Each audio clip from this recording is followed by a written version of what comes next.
Dia akhirnya sangat malu sekali dan minta maaf kepada sang bijak itu karena dia telah melepaskan tikusnya itu. Lalu apalagi Pak yang terjadi?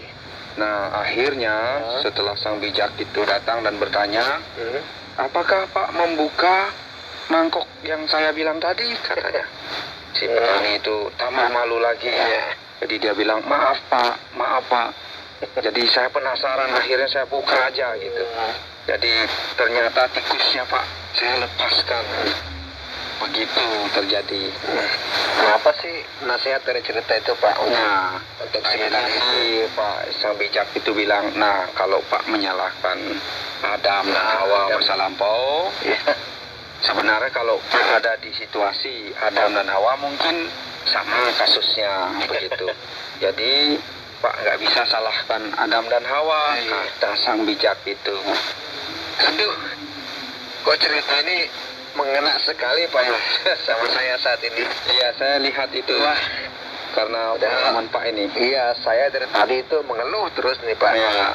Dan saya berpikir ini pasti gara-gara si Adam. Jadinya saya sekarang kok malu nih sama Pak Gede ini. Ya, intinya jadi semua yang kita sudah pahami di sini bahwa kita sebagai manusia kan memang sering mencari kambing hitam. Artinya melempar kesalahan itu kepada orang lain itu kan umum sifat kita. Iya, benar juga Pak. Oh ya Pak, Bapak kan katanya sempat nih nonton film yang mengarah kepada orang yang bisa menebus dosa itu Pak. Oh iya, saya ingat itu. Bagaimana itu ceritanya? Seperti apa sih itu untuk kita Pak? Ya. Ya, itu benar sekali Pak.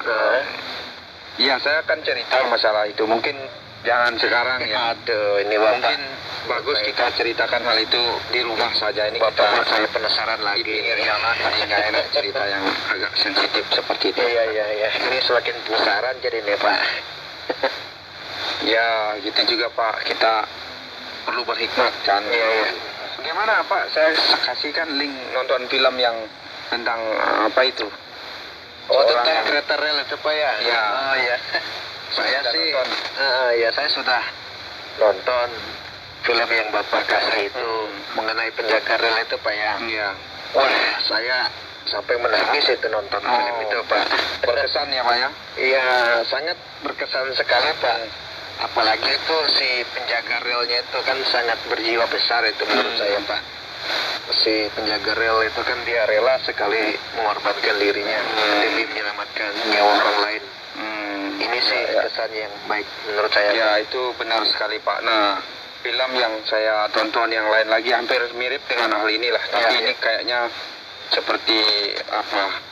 Menjadi bahan untuk saya pertimbangkan. Ya untuk mungkin saya kasih juga tahu Pak ya. ke Bapak. Iya, Bahwa saya ini tunggu, juga Pak. berkait dengan keyakinan kita, pemilihan kita kepada siapa kita mau percaya. Itu yang saya makanya tidak mau sembarang menetapkan ke Pak tentang hal itu. Kalau cerita-cerita gini saya nggak masalah ya jalan-jalan seperti ini. Tapi kalau ini masalah memilih, ini Sangat sensitif ya. apa namanya itu, mencari harta yang terpendam itu kan. Iya, Ini selalu kayaknya- buntu, Pak, ya. Iya, yang selalu buntu.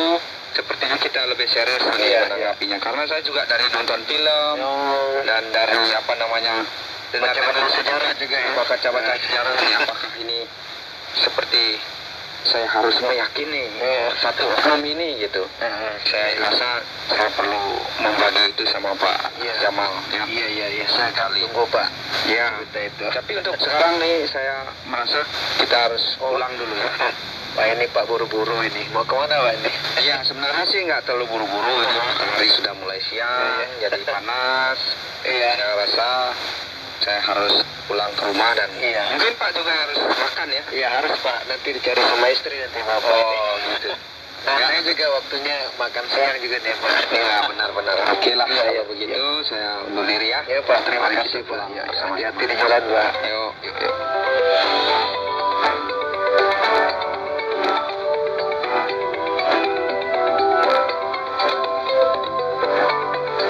Saudara, terima kasih sudah mendengarkan program Jembatan Hati.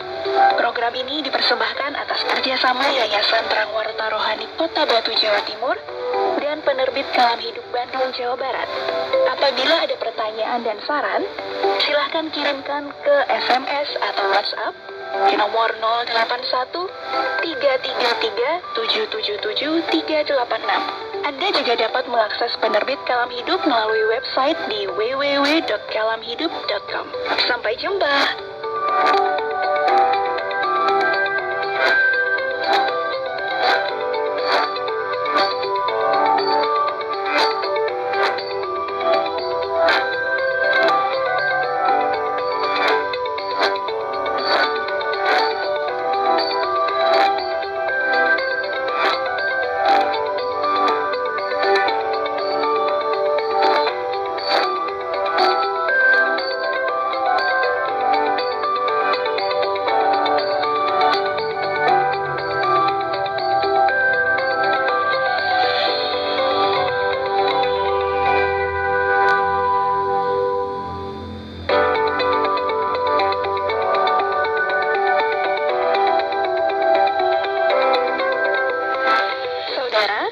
Yayasan Terang Warta Rohani Kota Batu, Jawa Timur bekerja sama dengan penerbit Kalam Hidup Bandung, Jawa Barat menghadirkan sebuah program Jembatan Hati bagi Anda.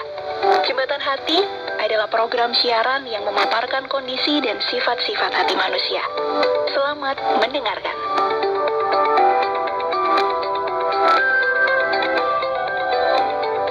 Saudara, selamat berjumpa kembali dalam acara Jembatan Hati bersama saya, Bambang. Acara ini hadir bagi saudara siapa saja yang ingin mengetahui tentang hati manusia dengan segala sifat dan karakter yang ada di dalam dirinya sebagai karya ciptaan Tuhan.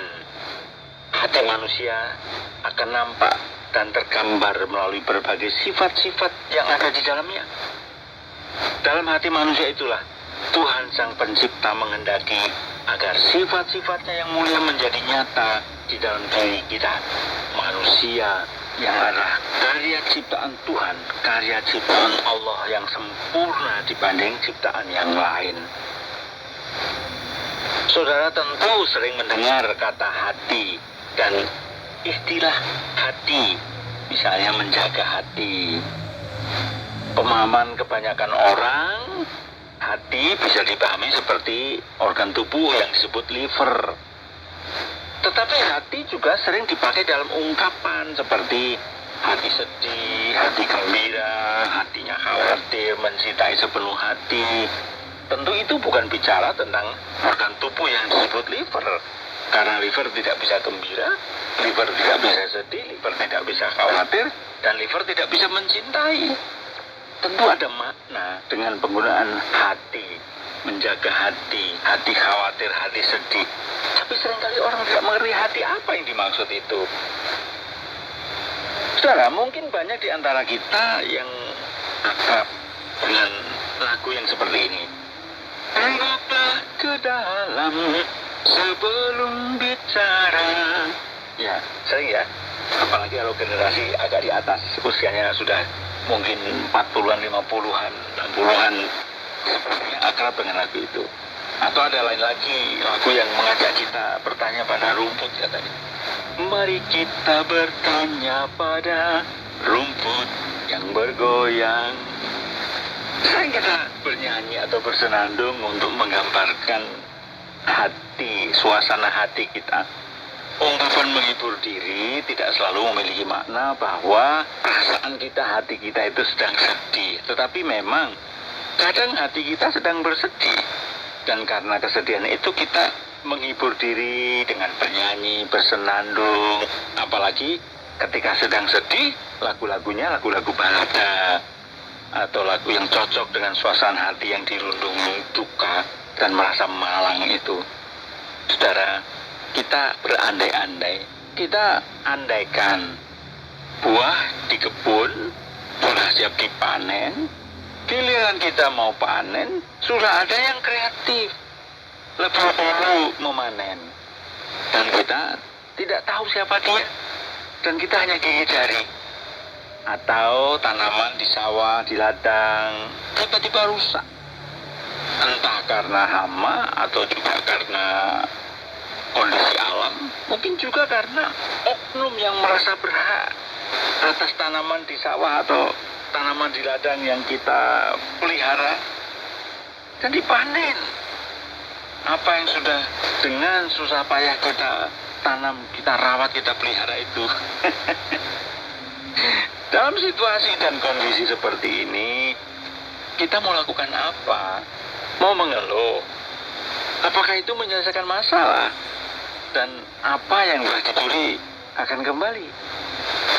Mau bertanya? Bertanya pada siapa?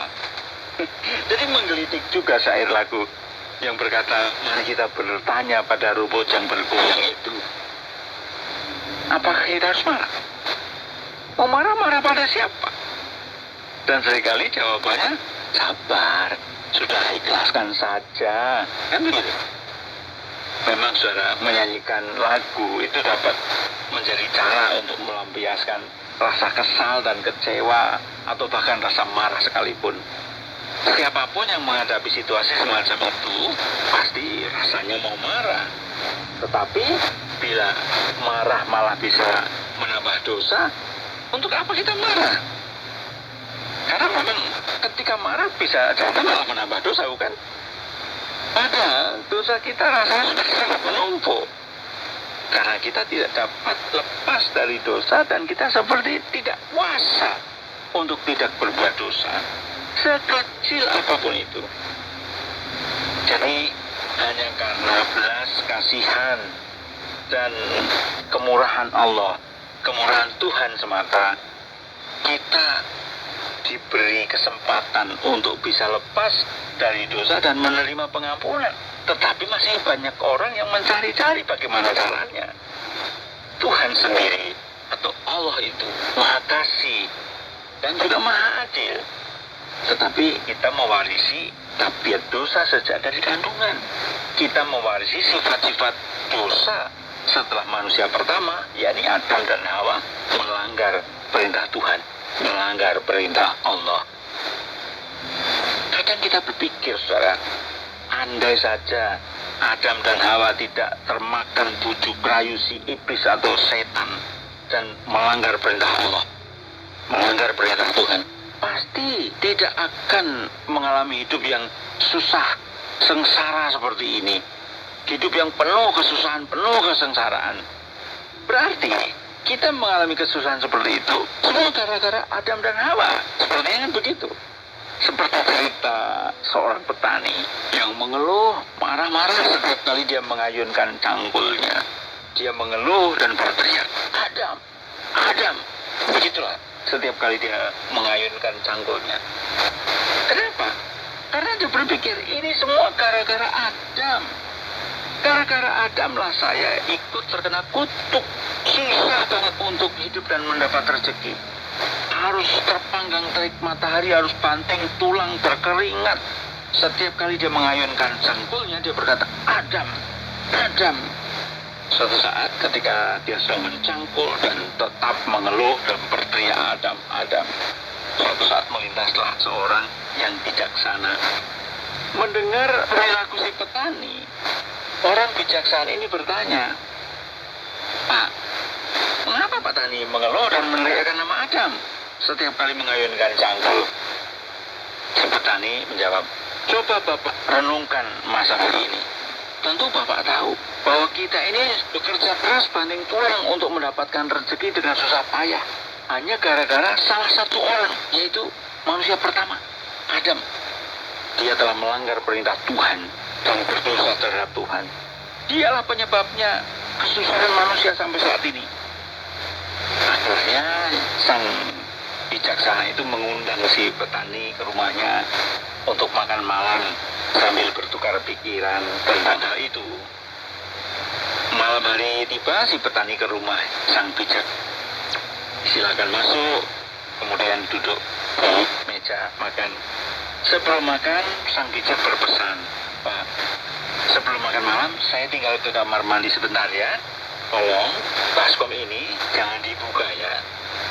Selama sang bijaksana di kamar mandi, si petani itu merasa penasaran dan berpikir, apa sih yang ada di bawah baskom itu? Kenapa tidak boleh dibuka?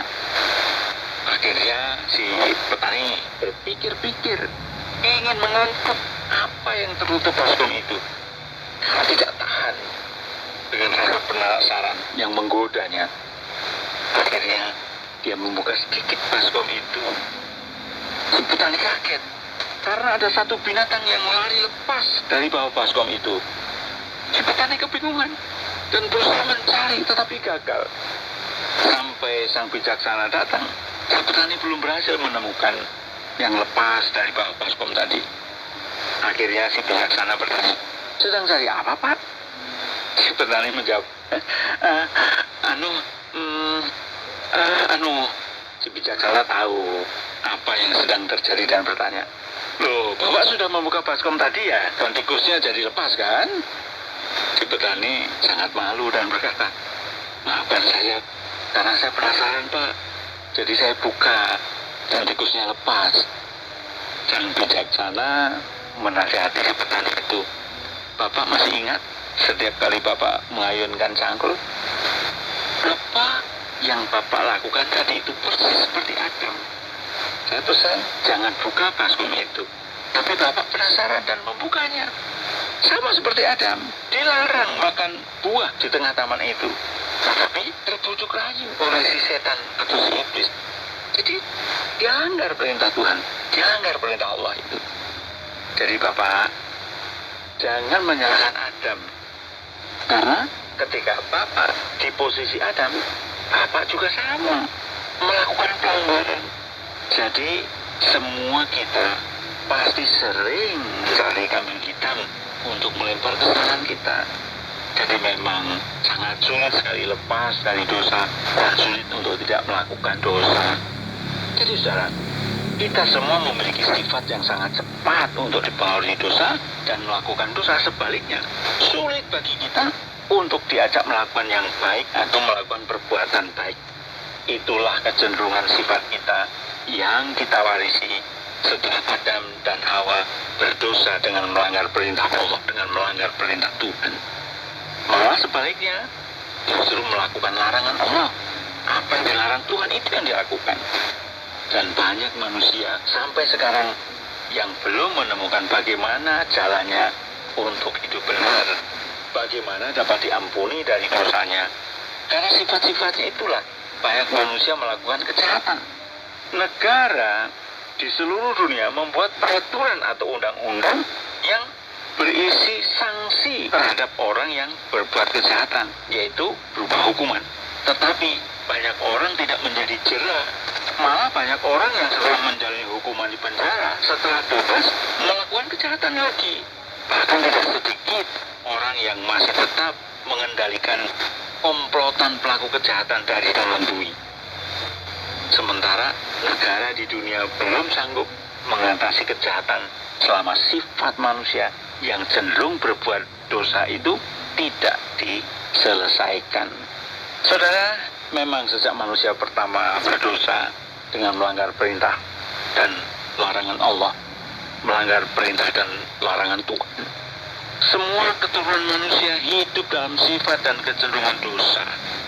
Tetapi kita bersyukur, meskipun kita tidak sanggup menyelamatkan diri dengan usaha diri kita sendiri, Allah Tuhan sendiri memberikan kesempatan bagi kita untuk memperoleh jalan pengampunan dan jalan keselamatan, supaya kita akan dibebaskan dari hukuman dosa.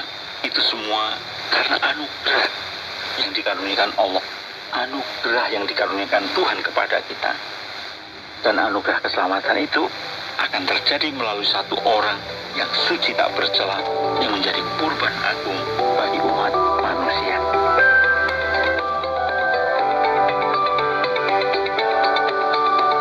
Saudara, terima kasih sudah mendengarkan program Jembatan Hati. Program ini dipersembahkan atas kerjasama Yayasan Trangwarta Rohani Kota Batu, Jawa Timur, dan Penerbit Kalam Hidup Bandung, Jawa Barat. Apabila ada pertanyaan dan saran, silahkan kirimkan ke SMS atau WhatsApp ke nomor 081 333 777 386. Anda juga dapat mengakses Penerbit Kalam Hidup melalui website di www.kalamhidup.com. Sampai jumpa.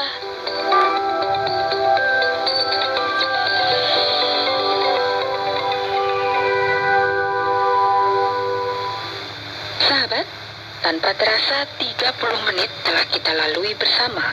Saya mengajak Anda untuk tetap mendengarkan program Jembatan Hati, sebuah program yang berbicara tentang Allah pencipta dan manusia sebagai umat ciptaannya. Di minggu depan, pada gelombang 25 meter atau frekuensi 11.965 kHz, pukul 17.30 waktu Indonesia bagian Barat. Inilah KTWR Agana Guam.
Sesaat lagi, Anda akan mendengarkan program Jalan yang Benar yang disiarkan melalui KTWR Agana Guam pada jam 18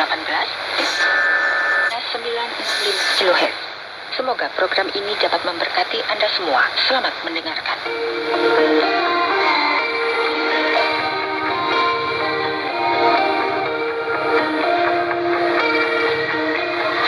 Selamat datang kepada program Jalan yang Benar. Hari ini kita menyambung kisah dari kitab kedua Taurat yang mengandungi kisah Musa dan Bani Israel di Mesir.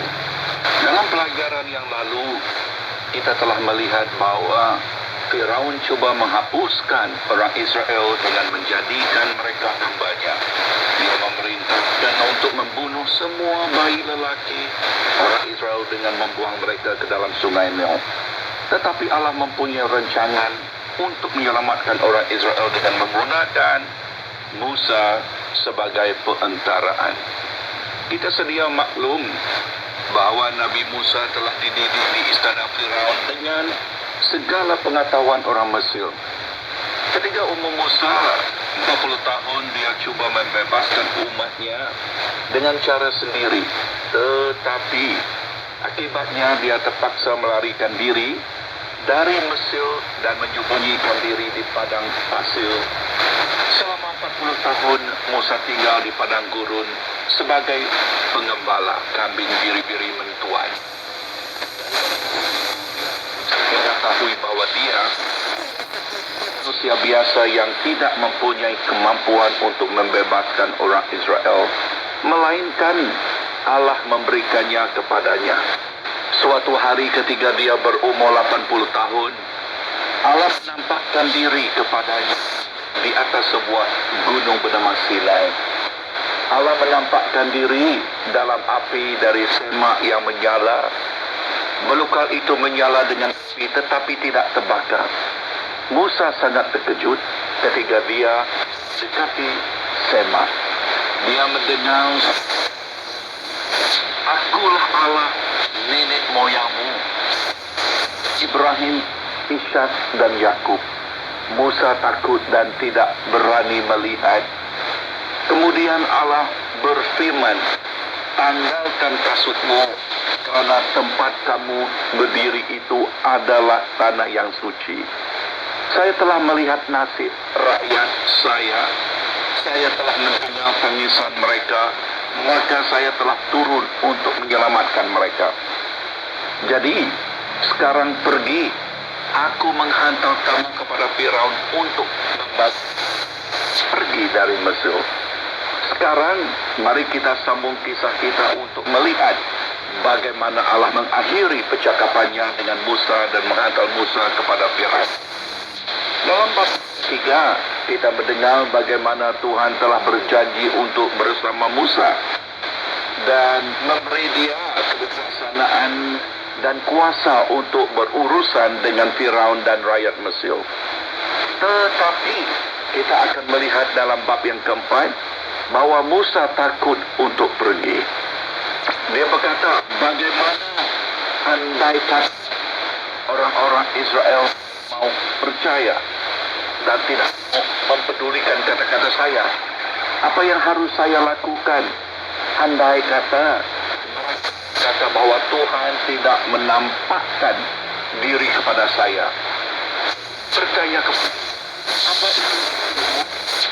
Jawab, kata Tuhan, lemparkan itu ke tanah. Masa melemparkannya, lalu tongkat itu berubah menjadi ular dan Musa lari menjauhinya. Tuhan berkata kepada Musa, dekatilah ular itu, peganglah ekornya.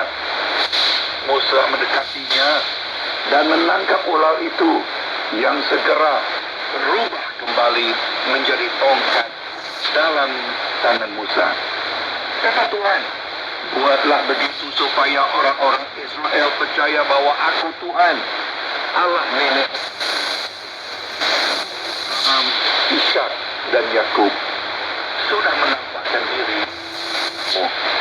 Tetapi Musa berkata, ya, saya bukan orang yang pandai berbicara. Maupun sekarang, sesudah Tuhan berbicara kepada saya berat lidah, bicara lambat dan tidak lancar. Tuhan berkata kepadanya, siapakah yang memberi mulut kepada manusia? Siapa yang membuat dia bisu atau tuli? Siapa yang membuat dia melihat atau buta? Bukankah aku, Tuhan? Sekarang, pergilah. Aku akan menolong engkau berbicara. Mengajar apa yang harus kukatakan. Tetapi Musa, saya mohon, janganlah mengutus saya, ya Tuhan. Suruhlah orang lain. Lalu Tuhan menjadi marah kepada Musa dan berkata, bukankah engkau yang bernama Harun? Dia pandai berbicara. Sesungguhnya ia akan senang bertemu dengan engkau. Bicaralah.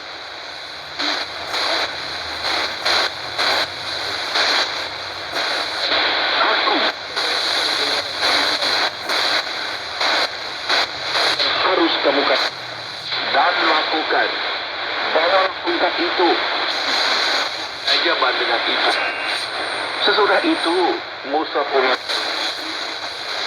Ayah mentuanya padanya, izinkanlah saya kembali ke Mesir, menengok saudara-saudara saya dan melihat apa hidup. Yetro berkata kepada Musa, pergilah dengan selamat. Waktu Musa masih di tanah Midian, Tuhan berkata kepadanya, semua orang mengajak istri dan anak-anak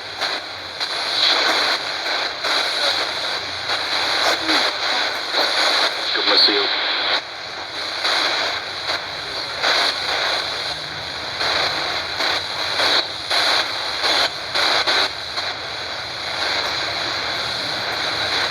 Keajaiban. Nanti lakukanlah segala keajaiban itu, Raja Mesir. Tetapi aku akan menjadikan dia keras kepala sehingga ia tak mahu mengizinkan bangsa itu pergi.